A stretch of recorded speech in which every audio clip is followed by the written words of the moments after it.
Hello everyone, welcome back to my channel hour study room with Parna. আমি আজকে একটা নতুন ভিডিও নিয়ে চলে এসেছি আপনাদের কাছে। আশা করছি আজকের ভিডিওটা আপনাদের কাছে খুবই হেল্পফুল হয়ে উঠবে, কারণ আজকে আমি বলবো যে কোনো সিবিএসসি বোর্ডের স্কুলে রিক্রুটমেন্টের প্রসেস কীরকম কী থাকে, কীরকম কোশ্চেন করা হয় ইন্টারভিউতে, কীরকমভাবে আপনারা প্রিপারেশন নিলে একটা ইন্টারভিউ ক্র্যাক করতে পারবেন। এটা সম্পূর্ণটাই আমি আমার এক্সপিরিয়েন্স যা রয়েছে সেটার থেকেই কিন্তু আমি আপনাদেরকে এখানে বলছি। যে কোনো সিবিএসসি বোর্ডের স্কুলে আপনি যখন প্রথমে আপনার সিভিটা জমা দেন, তখন সিভি যদি আপনার ওরা সিলেক্ট করে, তখন ওরাই মানে স্কুল থেকেই আপনাকে বলবে যে আপনার এত তারিখে ইন্টারভিউ আছে। এবার আপনি ইন্টারভিউ দিতে যাবেন। ফার্স্টেই যেটা হয় ম্যাক্সিমাম ক্ষেত্রেই দেখা যায় যে একটা রিটেন পরীক্ষা কিন্তু ওরা রাখে। সেই রিটেন টেস্টে একটা সাবজেক্ট থেকে আপনাকে কোশ্চেন দেওয়া থাকে, ইংলিশ থেকে কোশ্চেন দেওয়া থাকে, তার সাথে কিন্তু চাইল্ড সাইকোলজি বা চাইল্ড পেডাগজি থেকে কিন্তু আপনাদের কোশ্চেন্স দেওয়া থাকে। ঠিক আছে? আচ্ছা, আমি ফার্স্ট একটা যে সিবিএসসি স্কুলে পড়াতাম, পাবলিক স্কুল সিবিএসসি বোর্ডের আন্ডারে, তো সেইখানে যেটা আমি মানে যেভাবে আমি চাকরি পেয়েছি তার এক্সপিরিয়েন্সটাও শেয়ার করব, এবং তারপরে যে কটা আমি সিবিএসসি বোর্ডের স্কুলে ইন্টারভিউ দিয়েছি সেই সমস্ত স্কুলগুলোর এক্সপিরিয়েন্স আমি শেয়ার করব, এবং কিভাবে সিলেক্ট হয়েছি সেটাও আমি এখানে শেয়ার করব। আচ্ছা, ফার্স্ট হচ্ছে যে একটা রিটেন টেস্টে আপনাকে ডাকলো, সেখানে আপনার সাবজেক্টের কিছু কোশ্চেন সেখানে দেওয়া থাকলো, তার সাথে সাথে ইংলিশটা ওখানে মাস্ট থাকে, তো ইংলিশেরও পরীক্ষা দিতে হয়, এবং চাইল্ড সাইকোলজি, চাইল্ড পেডাগজি থেকেও কিন্তু আপনাদের অনেক কোশ্চেন থাকে যেগুলো কিনা সিচুয়েশন বেসড। এবারে সাবজেক্ট থেকে আপনার যেরকম ধরনের কোশ্চেন আসুক না কেন আপনি তো পারবেন মোটামুটি। আমার বিষয় ছিল বাংলা, তাহলে বাংলার ক্ষেত্রে আমাকে যে প্রশ্নগুলো মানে মোটামুটি যে এরিয়া থেকে কোশ্চেন করা হয়েছিল সেগুলো একটু বলি।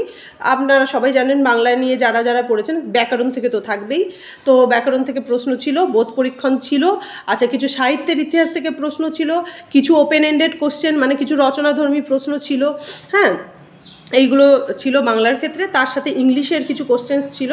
আচ্ছা, ইংলিশের জন্য আমাদের ওই 50 মার্কসের মতো কিছু কোশ্চেন্স লিখতে হয়েছিল।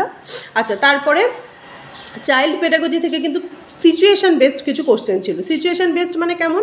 ধরুন আপনি কোনো একটা ক্লাসরুমে পড়াতে গেছেন এবং সেইখানে বাচ্চারা খুব চিৎকার চেঁচামেচি করছে ক্লাসরুমে, তাহলে কিভাবে আপনি ক্লাসটা নেবেন এবং তাদেরকে মোটিভেটেড করবেন পড়ার জন্য, এবং আপনি তারপরে আপনার দিকে আকর্ষণ করবেন কিভাবে, শিশুদেরকে আপনার কথা শোনার জন্য কিভাবে আকর্ষণ করবেন, এই ধরনের কিছু সিচুয়েশান বেসড কোশ্চেন। আর একটা কোশ্চেনের এক্সাম্পল আমি দিই, যেমন কেউ ধরুন কোনো একটা স্টুডেন্ট খুবই ইন্ট্রোভার্ট, মানে একেবারেই অন্যদের সাথে কথাবার্তা বলে না, তাহলে তাকে আপনি কিভাবে ক্লাসরুমে অ্যাটেনশন দেবেন, কিভাবে পড়াশুনোটা শেখাবেন, এবং কোকারিকুলাম অ্যাক্টিভিটিতে আপনি কিভাবে সেই বাচ্চাটিকে ইনক্লুড করবেন। ঠিক আছে? এটা আপনার মতামতই এখানে লিখতে হবে। তো এইগুলো কিন্তু একেবারেই চাইল্ড সাইকোলজি, চাইল্ড পেডাগজি থেকে আসা কোশ্চেন। তার সাথে সাথে আবার এটাও বলা হয়েছিল যে আপনি কি মনে করেন যে ক্লাসরুমে টিচিং লার্নিং যে মেটেরিয়াল মানে টিএলএম, এগুলোর ব্যবহার কি করা খুবই দরকারি নাকি দরকারি নয়। ঠিক আছে? এই ধরনের কোশ্চেন। আচ্ছা, কারোর ওপরে আপনি খুব রেগে গেলেন, রেগে গিয়ে কি আপনি ক্লাসরুমে তাকে বকাঝকা করবেন, উচ্চস্বরে চিৎকার চেঁচামেচি করবেন, চেঁচামেচি করে কি আপনি তাকে বকে পড়াশোনার মধ্যে শেখাবেন, মানে পড়াশোনার মধ্যে নিয়ে আসবেন, নাকি আপনি অন্য কোনো রাস্তা আপনি খুঁজে নেবেন। তো এই ধরনের প্রশ্ন, সিচুয়েশান বেসড কোশ্চেন এখন কিন্তু প্রচুর দেওয়া থাকে। আচ্ছা, সিবিএসসি বোর্ডের স্কুলগুলোতে এই আপনি রিটেন পরীক্ষাতে যে অ্যান্সারগুলো দেবেন সেটাতে যদি তারা স্যাটিসফাই হয়, তবে আপনাকে সেকেন্ড যে ধাপ সেই ধাপে আপনাকে ডাকবে, মানে আপনার ডেমো দেখতে তারা নিয়ে যাবে।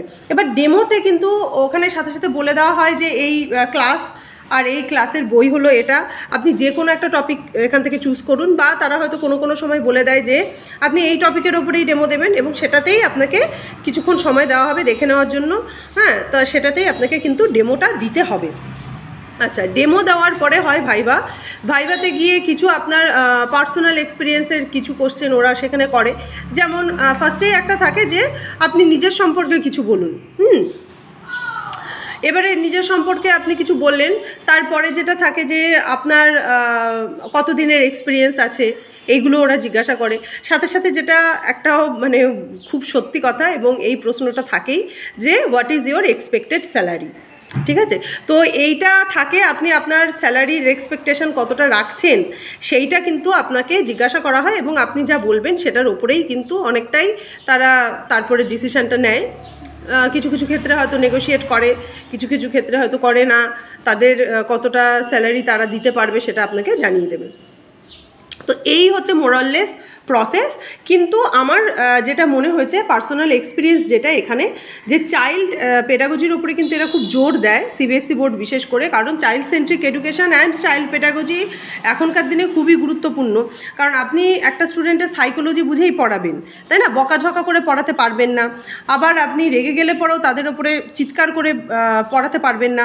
আবার দেখা যাচ্ছে যে কোনো স্টুডেন্ট একেবারেই আপনার অবাধ্য হয়ে গেছে, কথা শুনছে না, তাহলে সেখানে আপনি কী টেকনিক, কী মেথড বা কীরকম সিচুয়েশানটাকে হ্যান্ডেল করার জন্য কীরকম তাৎক্ষণিক বুদ্ধি এইটাকে আপনি অ্যাপ্লাই করবেন, সেইগুলো সংক্রান্ত কিছু কোশ্চেন কিন্তু তারা রাখে। সাথে সাথে আপনাদের যে সাবজেক্টের জ্ঞান সেটাও কিন্তু চেক হয়। ডেমো ক্লাসে আপনি যখন দেবেন, ডেমো ক্লাস দেওয়ার সময় কিন্তু আপনার ক্লাসের শেষে এক্সপার্টিসরা বসে থাকবে, আপনার সাবজেক্টের এক্সপার্টিসও থাকে, আবার কিছু কিছু অন্য সাবজেক্টের এক্সপার্টিসরাও থাকে, যে আমি কি পড়াচ্ছি, কেমন কি দেখাচ্ছি, ক্লাস কেমন কি নিচ্ছি, সেইটাতে তারা যদি স্যাটিসফাই হয় তবেই আপনাকে কিন্তু ভাইভাতে ডাকে। ঠিক আছে, এই হচ্ছে মোরাললেস প্রসেস। মানে আপনাকে আপনার নিজের সাবজেক্টেও প্রিপারেশন নিতে হবে, চাইল্ড সাইকোলজিতেও আপনাকে প্রিপারেশন নিতে হবে, তার সাথে সাথে চাইল্ড পেডাগজিতেও আপনাকে প্রিপারেশন নিয়ে যেতে হবে। এটা কিন্তু ডিপিএসের ক্ষেত্রেও প্রযোজ্য। ডিপিএসে এটা আরেকটু মানে স্ট্রিক্টলি ফলো করা হয়। যে কোনো ডিপিএস বলুন, দিল্লি পাবলিক স্কুল বলুন, সেখানে কিন্তু চাইল্ড পেডাগজি থেকে প্রচুর প্রচুর প্রশ্ন থাকে ভরে ভরে, হ্যাঁ, যেগুলো আপনারা বিএডে শিখেছেন। এবং অবভিয়াসলি বিএড আর ডিএলএড এই দুটো যদি ডিগ্রি আপনার না থাকে, তাহলে এই সমস্ত স্কুলগুলোতে কিন্তু আপনার প্রেফারেন্স আপনাকে দেওয়া হবে না। তো আগে আপনার ট্রেনিং আছে কিনা সেটা তারা দেখে নেয়, এবং নিয়ে তারপরে কিন্তু আপনাকে রিক্রুট করে। কিছু কিছু ক্ষেত্রে দেখা যায় যে হ্যাঁ, হয়তো কোনো একটা স্টুডেন্ট সে খুব ব্রিলিয়ান্ট এবং তার সিভিটা খুব ইমপ্রেস করেছে, যারা নিচ্ছে রিক্রুটার, যারা এইচআর গ্রুপে যারা রয়েছে তাদেরকে ইমপ্রেস করেছে, তাহলে সেই ক্ষেত্রে কী হয় যে একটা স্টুডেন্টকে তারা হয়তো বা ফ্রেশার্সকে তারা হয়তো নিয়ে নিচ্ছে ক্যান্ডিডেট হিসেবে। কিন্তু আপনি যখন চাকরি করছেন, চাকরির সাথে সাথে আপনাকে কিন্তু বিএডটা করে নিতে হবে বা ডিএলএডটা করে নিতে হবে। তার জন্য কিন্তু স্কুল থেকেই আপনাকে বলবে, এবং নালে কিন্তু আপনার ইনক্রিমেন্ট হবে না। এবং আপনার যে একটা যে স্কুলে পড়ান তার যে আপনার যে প্রুফটা যেটা থাকে, হ্যাঁ, যেটা যে সার্ভিস রেকর্ড যেটাতে দেওয়া হয়, সার্ভিস বুক যেটাকে আমরা বলি, সেই সার্ভিস বুকও কিন্তু আপনার দেওয়া হবে না। এরকম কিছু সমস্যায় আপনাদেরকে পড়তে হবে। তো মোরাললেস সিচুয়েশান ওরিয়েন্টেড কোশ্চেনগুলোর ওপরেই কিন্তু নির্ভর করে আপনাকে রিক্রুট করা হয়। হ্যাঁ, মানে আপনার অভিজ্ঞতা থেকে আপনি যে যে কথাগুলো এখানে বলছেন, দেখুন সাবজেক্টের জ্ঞান মোটামুটি সবার থাকে, ঠিক আছে? যাদেরকে চুজ করা হবে হয়তো 10 জন পরীক্ষা দিতে গেছে, ইন্টারভিউ দিতে গেছে, এবার তার মধ্যে দেখা যাচ্ছে যে 5 জনের অন্তত ওন সাবজেক্টের ওপরে জ্ঞানটা রয়েছে, ঠিক আছে? কিন্তু ক্লাসরুম কিভাবে ম্যানেজ করা হবে বা আপনি কিভাবে ক্লাসরুমটাকে ম্যানেজ করবেন, হ্যাঁ, বাচ্চাদেরকে কিভাবে পড়াবেন, আপনার টেকনিকগুলো আপনি কি কি এখানে অ্যাপ্লাই করবেন, তার সাথে সাথে আপনার কো কারিকুলার অ্যাক্টিভিটিগুলো আপনি কিভাবে করাবেন, আদৌ আপনি করাতে পারেন কি না কো কারিকুলাম অ্যাক্টিভিটিগুলো, এবং আপনার সাবজেক্টে আপনি কিভাবে একটা টিএলএম এর ইউজ করবেন, এইগুলোর ওপরে কিন্তু কোশ্চেন্স এখন থাকেই থাকে, ঠিক আছে? তো এটা একটা জাস্ট টিপস। আমি 2019 সালে প্রথম পাবলিক স্কুলে কাজ করেছি, তারপরে মাউন্ট লিটারেজি স্কুলে আমি সিলেক্টেড হই, তারপরে আমি কলেজে সিলেক্টেড হই, তো এখন আমি কলেজেই আছি। তো যেহেতু এখনও আমি মানে টিচার এডুকেটার যেহেতু, তাই জন্য এটা সবার জন্যই আমি এই ভিডিওটা বানালাম, বিশেষ করে আমার ছাত্রছাত্রীদের জন্য যারা আমার কাছে ক্লাস করছে এবং যারা জানতে চায় বারবার করে যে কিভাবে কি পড়াবো বা কীরকম সিচুয়েশান কিভাবে আমি হ্যান্ডেল করব, ক্লাসরুম ম্যানেজ কিভাবে করব। So that is the main point, হ্যাঁ, যে classroom management as a teacher আমি কিভাবে করব, আমার মানে হ্যান্ডেলটা আমি কিভাবে করব ক্লাসরুমটাকে, হ্যাঁ, সেইটা যদি আমি সঠিকভাবে না জানি, তাহলে কিন্তু এই সমস্ত ডেমো দিতে গেলে পরে আপনাদেরকে সমস্যায় পড়তে হবে। তো এই বিষয়ে প্রিপারেশন নিয়ে এবং একটা যে কোনো টপিকের ওপরে আপনার যেটা ভালো পড়াতে পারেন সেই টপিকের ওপরে কিছু ইন্টারেস্টিং টিএলএম নিয়ে গিয়ে সেই টপিকের ওপরে যদি ডেমো দেন, আশা করি আপনারা কিন্তু ইজিলি একটা সিবিএসসি বোর্ডের স্কুলে একটা চাকরি ক্র্যাক করে নিতে পারবেন। যদি ভিডিওটা ভালো লেগে থাকে then please do like, share and subscribe to my channel and don't forget to press the bell icon, কারণ বেল আইকনটা প্রেস করে দিলে আমার পরবর্তী ভিডিওগুলো আপনারা দেখতে পাবেন।